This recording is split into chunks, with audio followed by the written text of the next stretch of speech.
To RBC take 20 channel. आपके अपने RBC take पे आपका बहुत बहुत स्वागत है। दोस्तों, ट्रिपल सी का एग्ज़ाम चल रहा है और उसी के बारे में जो महत्वपूर्ण क्वेश्चन हैं उन्हीं को शामिल किया गया है।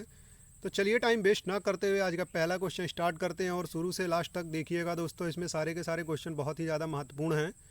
तो चलिए पहला क्वेश्चन आज स्टार्ट करते हैं। और स्टार्ट करने से पहले दोस्तों आप जो है एक बात और समझ लीजिए कि इसमें जो है जो क्वेश्चन ट्रिपल सी में पूछे जा रहे हैं, कभी फर्स्ट मतलब मॉर्निंग के टाइम में या इवनिंग के टाइम में, तो उन सभी के लिए ज़्यादा इंपॉर्टेंट क्वेश्चंस हैं ये, सभी ध्यान से देखिएगा इसको। साइबर स्पेस शब्द किसने निर्मित किया? Who invented the term of cyber space? Larry page, Steve jobs, Williams Gibson या हेनरी फोर्ड? तो इसमें सही विकल्प क्या होगा आपका? सही जवाब हो जाएगा आपका विलियम गिब्सन। इन्होंने जो है the term of cyber space का इन्वेंशन किया था। तो ऑप्शन आपका यहाँ पे सी इज़ करेक्ट होगा। अब देखते हैं अगला पेज। कंप्यूटर के डिजिटल सिग्नल को एनालॉग सिग्नल में बदलता है। Which is use to convert computer digital signals into analog signal? इसमें देख लीजिए ऑप्शन दिया गया आपके पास में, रेड वायर, टावर या ब्लू कार्ड या मॉडेम। तो इसमें से कौन सा ऐसा डिवाइस है जो कंप्यूटर के डिजिटल सिग्नल को एनालॉग में कन्वर्ट करता है? तो ऑप्शन यहाँ पे आपका सही क्या होगा? ऑप्शन डी इज़ करेक्ट होगा। मॉडेम एक ऐसा डिवाइस है जो डिजिटल सिग्नल को एनालॉग में और एनालॉग सिग्नल को डिजिटल में कन्वर्ट करता है। तो ऑप्शन डी इज़ करेक्ट होगा यहाँ पे। और दोस्तों, चैनल पे जो लोग नए हैं वो लाइक और सब्सक्राइब कर लीजिए, साथ ही साथ अपने दोस्तों के साथ में भी शेयर कर दीजिए ताकि वो लोग भी अच्छे से तैयारी कर पाएँ। और जितना बेहतरीन तरीके से आप तैयारी करेंगे एग्ज़ाम में उतना ही हेल्प मिलेगा आपको और आपके नंबर भी अच्छे से आएंगे और ग्रेड भी अच्छा मिलेगा। तो चलिए देखते हैं अगला क्वेश्चन। जब पॉइंटर डॉट दिया गया है पर रखा होता है तो यहाँ हाथ के आकार का होता है, क्या बनता है यहाँ पे? When the pointer is positioned on a dot दिया गया है, it is shaped like a hand। तो इसमें क्या होगा? ग्रामर एरर आता है वहाँ पे, या फॉर्मेटिंग की एरर आती है, या हाइपर लिंक होता है, या नन ऑफ दीज होता है। तो इसमें क्या हो जाएगा वहाँ पे? जब भी एक पॉइंटर आप रखेंगे तो वहाँ पे क्या होगा? हाइपर लिंक बना होता है, तब जाके ये आपको शो करता है कि आप यहाँ से जंप करके दूसरे पेज पे या दूसरे पेज पे आप पहुँच सकते हैं। तो ऑप्शन सी इज़ करेक्ट होगा यहाँ पे। अब देखते हैं नेक्स्ट क्वेश्चन। निम्नलिखित में सभी टर्म स्प्रेडशीट सॉफ्टवेयर से संबंधित हैं सिवाय एक के। All of the following terms are related with spreadsheet software except one. तो इसमें से कौन सा है? Option A worksheet, option B cell, option C formula and D virus detection. तो इसमें से कौन सा ऐसा चीज़ है जो स्प्रेडशीट से रिलेटेड नहीं है? तो यहाँ कौन सा सही विकल्प होगा आपका? ऑप्शन डी इज़ करेक्ट होगा आपका। यहाँ पे क्या सही जवाब होगा? Option D is correct. Virus detection जो है इससे भिन्न है, तो ऑप्शन डी इज़ करेक्ट हो जाएगा। अभी देखते हैं नेक्स्ट क्वेश्चन। कंप्यूटर में डॉट दिया गया है, होना ही चाहिए। ऐसा क्या है जो कंप्यूटर में नहीं होगा तो कंप्यूटर आपका नहीं चलेगा या नहीं उसके बिना काम हो सकता है? All computer must have. सभी कंप्यूटर्स में इसमें से क्या अनिवार्य है जो होना ही चाहिए? A word processing software, an operating system, an attachment print, an attached printer, a virus checking program. इसमें से कौन सा ऐसा है जो आपके कंप्यूटर में होना चाहिए, बिना इसके काम ही नहीं चलेगा आपका? तो ऑप्शन बी इज़ करेक्ट होगा यहाँ पे। सही जवाब क्या होगा? ऑप्शन बी इज़ करेक्ट होगा, एन ऑपरेटिंग सिस्टम। क्योंकि बिना ऑपरेटिंग सिस्टम के आपका कंप्यूटर कुछ भी नहीं है, खाली डिब्बा है, कुछ भी काम नहीं कर पाएगा। तो चलिए देखते हैं अब अगला। चलिए देखते हैं क्वेश्चन नंबर 6। दोस्तों, बहुत ही ज़्यादा इंपॉर्टेंट क्वेश्चन है ये। निम्नलिखित में से कौन सा आउटपुट और इनपुट डिवाइस दोनों ही है? Which of the following is considered as both input and output device? Option देख लीजिए, आपके पास दिया गया है प्रिंटर, स्पीकर, मॉनिटर या मॉडेम। इसमें से कौन सा ऐसा है जो दोनों टास्क परफॉर्म करता है, इनपुट का भी काम करता है और आउटपुट का भी काम करता है? तो सही विकल्प क्या होगा? आपको पता है तो आप कमेंट बॉक्स में इसका मैसेज भी कर सकते हैं, कमेंट बॉक्स में बता सकते हैं कि सही जो है डिवाइस कौन सी है। तो यहाँ पे हो जाएगा आपका ऑप्शन डी इज़ करेक्ट होगा। मॉडेम एक ऐसी डिवाइस है जो दोनों टास्क को परफॉर्म करती है, ये आउटपुट और इनपुट दोनों का काम करती है। तो ऑप्शन डी इज़ करेक्ट होगा, मॉडेम। अब देखते हैं अगला क्वेश्चन। यदि आप किसी दूसरे स्थान से इंटरनेट के जरिए अपने कंप्यूटर से कनेक्ट करना चाहोगे तो आप यहाँ पे डॉट दिया गया है, फिर बीच में का प्रयोग कर सकते हैं। किस चीज़ का प्रयोग करेंगे? Which if you want to connect to your own computer through the internet from another location you can use FTP, email, telnet या इंस्टेंट मैसेजिंग। आप इनमें से निम्न में से किसका प्रयोग करेंगे? अगर आप दूसरी जगह हैं, रिमोट लॉगिन करना चाह रहे हैं, तो आप क्या करेंगे वहाँ पे? तो आपको ऑप्शन सही क्या होगा यहाँ पे हो जाएगा आपका ऑप्शन सी इज़ राइट होगा। टेलनेट का प्रयोग करके आप जो है रिमोट एक्सेस कर सकते हैं। एक जगह बैठे हुए हैं तो आप दूसरे जगह से उसको लॉगिन कर सकते हैं या चेक कर सकते हैं। तो ऑप्शन सी इज़ राइट होगा यहाँ पे। FTP दिया गया है दोस्तों, तो FTP का फुल फॉर्म होता है फाइल ट्रांसफ़र प्रोटोकॉल। इसको ध्यान रखिएगा आप लोग, बहुत ज़्यादा इंपॉर्टेंट होता है, ये कई बार पूछा जाता है। चलिए देखते हैं अब अगला क्वेश्चन। इंस्टेंट मैसेजिंग के लिए किस सर्वर का उपयोग होता है? इसमें आपको बताना है कि अगर आप इंस्टेंट मैसेजिंग का सर्विस इस्तेमाल कर रहे हैं तो इसमें से कौन सा सर्वर उपयोग होता है? Mail server, client server, chat server या मैसेज सर्वर। तो यहाँ पे सही जवाब क्या होगा आपका? सही जवाब हो जाएगा आपका ऑप्शन सी इज़ राइट होगा। चैट सर्वर का इस्तेमाल होता है इंस्टेंट मैसेजिंग के लिए। किस चीज़ का इस्तेमाल होता है? चैट सर्वर का इस्तेमाल होता है। तो ऑप्शन सी इज़ करेक्ट होगा यहाँ पे। अब देखते हैं अगला क्वेश्चन। यूजर और ऑपरेटिंग सिस्टम के बीच के इंटरेक्शन के तरीके को निम्न में से कौन नियंत्रित करता है? मतलब यूजर और ऑपरेटिंग सिस्टम के बीच में जो इंटरेक्शन होता है उसको कौन कंट्रोल करता है? Which of the following controls the manner of interaction between the user and operating system. यहाँ देख लीजिए क्या है, आइकन है जो कंट्रोल करता है, यूज़र इंटरफेस है जो कंट्रोल करेगा, या लैंग्वेज ट्रांसलेटर है, या प्लेटफॉर्म है।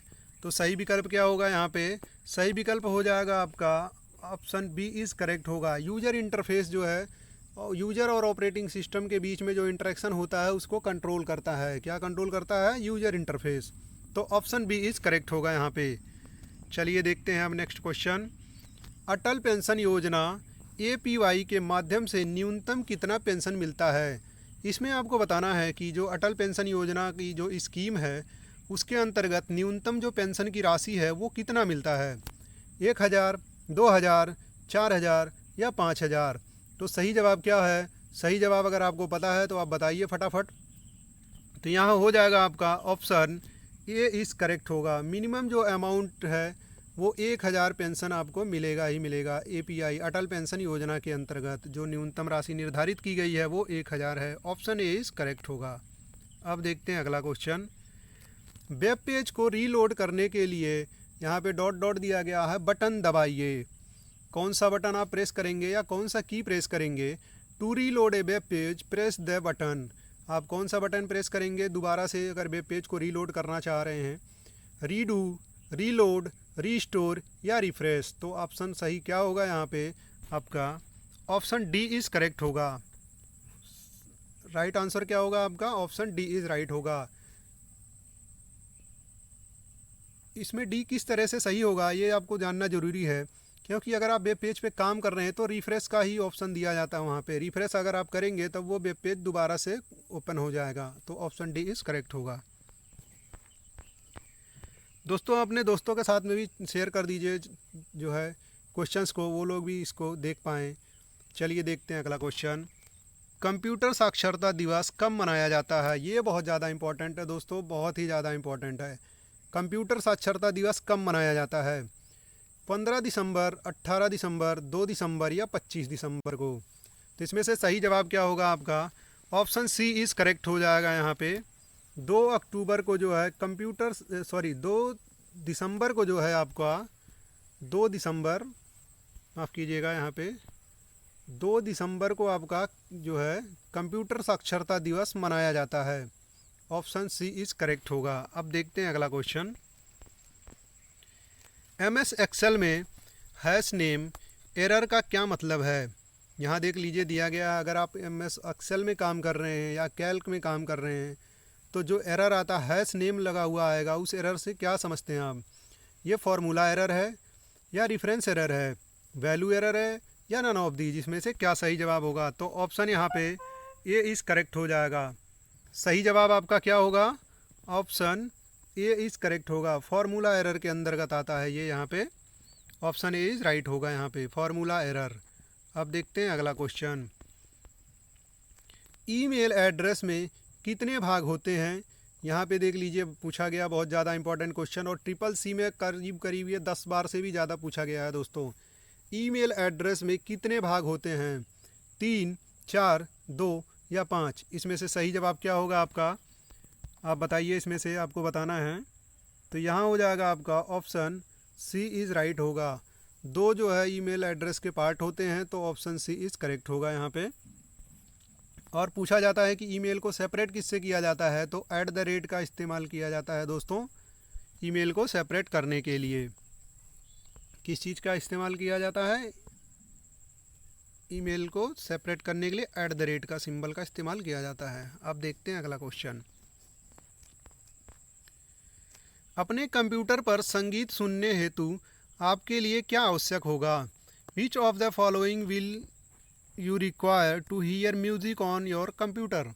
अगर आप अपने कंप्यूटर पे संगीत सुनना चाह रहे हैं, म्यूज़िक सुनना चाह रहे हैं, तो आपके लिए क्या ज़रूरी होना चाहिए? आपके पास वीडियो कार्ड होना चाहिए, टेप रिकॉर्डर होना चाहिए, माउस होना चाहिए, या साउंड कार्ड होना चाहिए, आपके कंप्यूटर में लगा होना चाहिए। तो सही जवाब क्या होगा? आपका ऑप्शन डी इज़ करेक्ट होगा। साउंड कार्ड होगा तभी जो है वॉइस आपके पास आएगी, अदरवाइज ये काम नहीं करेगा। तो ऑप्शन डी इज़ करेक्ट हो जाएगा यहाँ पे। An example of C2C is, C2C का उदाहरण क्या है इसमें से निम्न में से? Amazon.com, Facebook.com, Microsoft.com या eBay.com?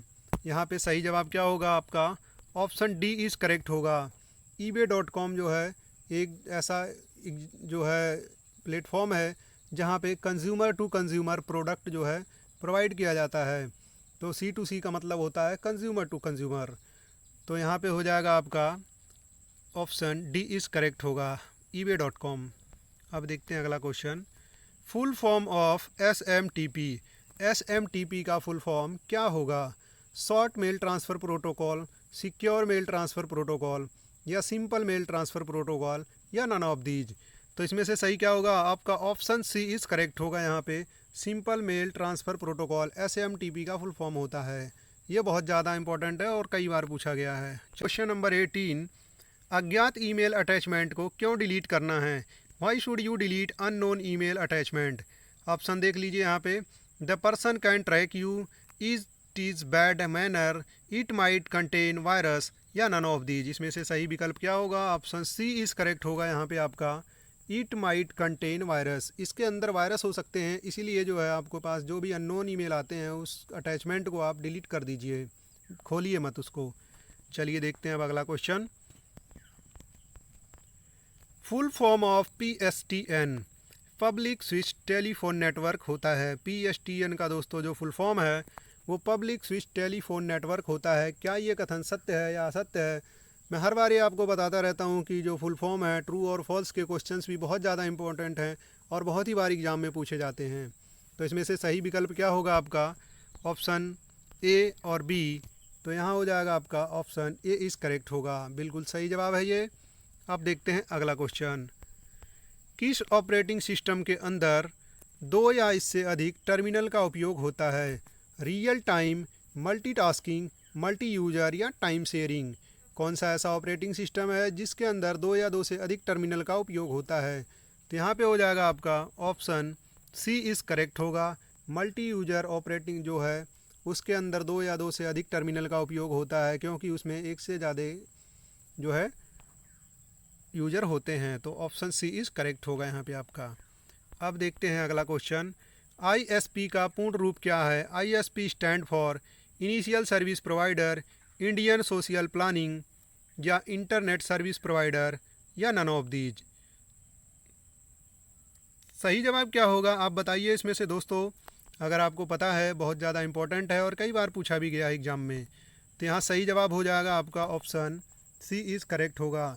Internet service provider ISP का फुल फॉर्म होता है। तो दोस्तों इसी के साथ में आज का वीडियो जो है समाप्त करते हैं, और आप लोग क्वेश्चंस को तैयार कीजिए और बने रहिए हमारे साथ में, और देखते रहिए यूट्यूब चैनल को, और ज़्यादा से ज़्यादा लाइक कीजिए, सब्सक्राइब कीजिए, और अपने दोस्तों के साथ में भी शेयर कीजिए, ताकि वो लोग भी आसानी से एग्ज़ाम दें और तैयारी कर पाएँ। जितना बेहतरीन तरीके से आप तैयारी करेंगे, आपका रिज़ल्ट भी उतना ही अच्छा ही आएगा।